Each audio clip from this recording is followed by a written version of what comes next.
everyone, and welcome to Pro Line. It's Week 7 of the college football season. We're off an upset weekend in college football. I'm John Cranton in Las Vegas, joined by Jeff Sod. He runs Las Vegas Sports Services, and Vegas oddsmaker Sean Hess. We're going to take a look at 3 upcoming games for the college football weekend from a Vegas perspective.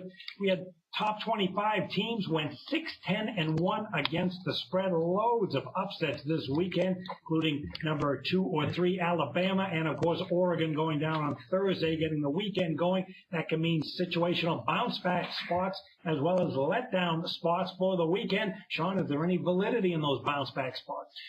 Well, the trend, which actually came from a college basketball thing, and I think we've somewhat touched on this in the past, lightly anyway, it's usually a big home dog, like we had, like the Mississippi game, which was major big. I mean, that may be the biggest game that they've won since 1962, when they had a perfect season. Believe it or not, did not win the national title that year, but they had a perfect season. And that may be the biggest game ever. In fact, Johnny Vaught might be turning over in his grave, even though he's 96 years old when he died about, Jeff, about 6 years ago, 7 years ago? I think so. But generally what it is, it's a storm the court theory or storm the field, however you want to do it.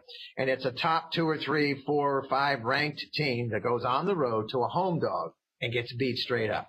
And then if you watch that Mississippi game, and pretty much it was the fourth quarter that did it, and they outscored Alabama 13-0, and it was actually everybody. I'm not much of a Bo Wallace fan, but he did look good in the fourth quarter, but the whole team, especially the defense, really stepped up, and I think they really just overwhelmed Alabama.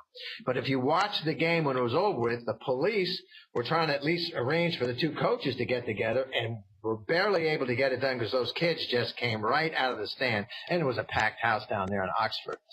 But then if the team goes on the road the next week, there's supposed to be a flat spot where you're down in your drain because you've been partying all night long, and the cheerleaders are just about giving you everything you ever want. Anybody else who was in Oxford that particular weekend. And there's a huge flat spot there, and we're going to have that situation here. In fact, there's a number of games. We can talk about a couple of them. The Notre Dame game wasn't as big as an upset, but still. And then, of course, Jeff, Arizona. How about on the road to Oregon? It's about a 24.5-point favorite. Win the game straight up. And I'm not even going to try and figure out what happened with the Arizona State on that last play. I mean, you talk about a miracle. Called no defense. Yeah, well, called Hail Mary. That's literally the definition of Hail Mary. That's how I see that. So it's amazing how much we've seen. Both those Arizona schools have done it. Jeff, you're on. We have to talk about Jeff's NFL run too. 10-0 run in the NFL, and I know you spent the weekend in the sports books. You saw a lot of crazy line movement as well as upsets over the weekend. Yeah, I'm 10-0 in the NFL. Last Sunday I was 4-0. I won the Chiefs on Monday night, the Packers on Thursday night. That's a 6-0. Sunday I had the Texans, Patriots, 49ers, and what was the other one I had here? Giants. Well, what's your only loss, though, in the last 3 weeks? To who? I can't remember. It's been so long ago. I don't know. To who? Huh? Come on. What's your only loss? To who? Huh? The 49ers closed to 4.5. They won by 5. Mm-hmm. You might have gotten a push in that. So if LVSS Lions got a push, you're still 9-0-1. But if you got that win, you now won 10 NFL games in a row with LVSS. So. But they opened at 6.5. I mean, that's a win. That's a win. Well, if you got it early in the week. That's a win for me. But in college, I was up in the books on Saturday. We had some big line was on the totals. You can bet in play at some of these books. After the game starts, you can bet at one point the Boise State-Nevada game was over under 100.5 points. You believe that? And the game landed at 97. Of course, we have the game we're going to talk about. Cal and Washington State ended up 60-59, and the game was decided on a missed 19-yard field goal. So it was a crazy weekend in college football, and I had a great weekend in the NFL. All right. Yeah, for people who don't know, that's called inline gaming, inline betting, where you can make 20 or 30 bets at any point during the game because the line changes, the total changes if you have an account with the book, and you can bet several bets as the game goes on. They change the line and they change the total. It's been going on in Vegas now for quite a while.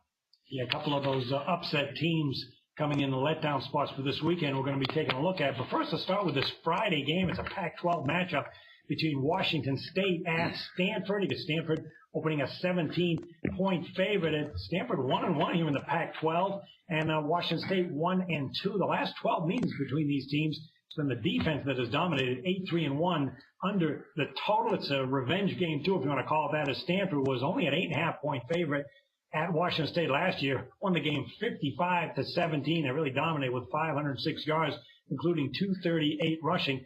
But, this Washington State team, Mike Leach, guy never saw a pass he didn't like. They have one of the best passing offenses in the country, actually number one. They're averaging 38 points per game, 523 yards passing. The defense, though, awful, 106th in the nation, and points allowed over 35 points per game. So, Sean, last week's game, they had 59 points, 812 yards, but they couldn't win the game. I mean, even you could coach a team to victory with those kind of numbers. You cannot hurt me with a shot like that. And, yeah, you're right. This is an ESPN Friday night game. In fact, there's 3 of them. They're going to go on Friday, and this is one of them.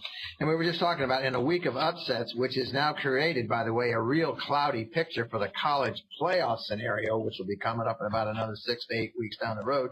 And Stanford coming off a last-minute 17-14 loss at Notre Dame. And just for whatever it's worth, I would fire that defensive coordinator on the spot for what he did the last play, of that game. Stanford defeated Washington State last year as a 9.5-point dog. That was at a neutral site, by the way. The final score of that was 55-17.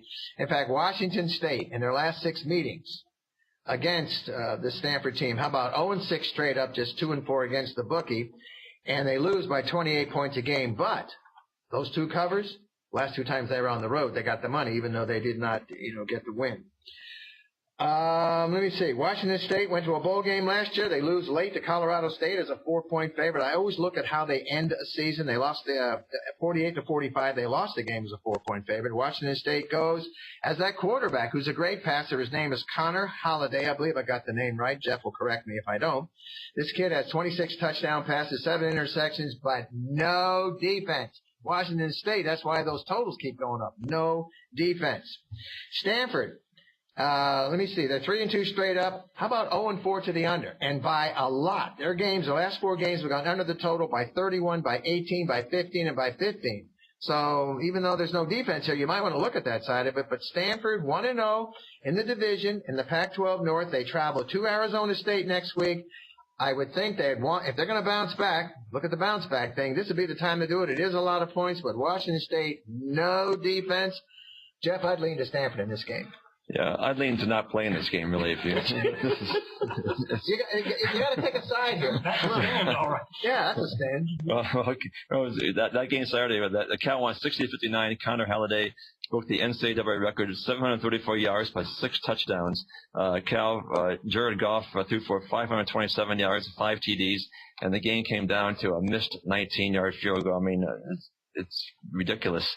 Washington State's the rushing yards per game is 57 yards at 2.8 yards per carry, but they average 523 yards through the air. Stanford won last year's meeting, a blowout, but the year before that it was only 24-17. Trevor Davis of Cal had 2 kickoff returns for touchdowns in that Saturday game in the same quarter. So when you put it all together, the Cougars have major flaws on defense, special teams, and running the ball. Stanford coming off that heartbreaking loss to Notre Dame. It was an ugly game in the rain, and with 4 turnovers, 14 punts. The Cardinal averaged 3.0 yards per play. That's its worst offensive performance since 2006. They had only 47 rushing yards. You could chalk it up to weather, but then again, Stanford had a pretty bad offensive day earlier in the season when they lost to USC.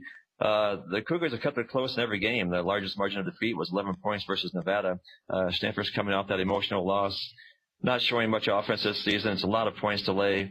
I'm not sure if Connor Halliday has anything left in his arm. He might have worn it out Saturday night. So with 17 points, if I had to take something, I would probably take the 70 points if I had to, but this is not a game that I'm going to play there, John.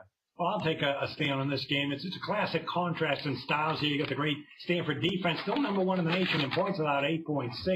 Against this Washington State pass-happy attack. The thing about Stanford is the offensive line has been so good the last couple of years, but they did lose some key players this offseason. And while they're a run-oriented team, offensive line in the running game isn't as good as the last couple of years. They're 71st in the country in rushing, 165.5 yards per game. So I'm not laying this many points with a team that is going to be running the football and not looking to score a ton of points. Granted, Washington State can't play any defense, but still, this is too big a number. And they're coming off a couple of long road trips here, a road Pac-12 game, a road trip to Notre Dame that they lost. In fact, they only had 47 yards rushing in this game, and now coming home just to face a team that can be tough to matchup-wise and scheme for it defensively.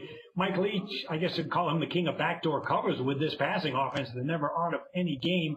And Washington State on a 13-6 spread run when they face a team with a winning record, 12-5 against the spread. They're also pretty good at covering numbers on the road, 7-2 against the spread. As far as head-to-head, the road team is 5-0 ATS when these teams meet. And Washington State, the last 7 games at Stanford, 5-2 against the spread. So I will take a play with the underdog Washington State and that amazing pass-happy offense.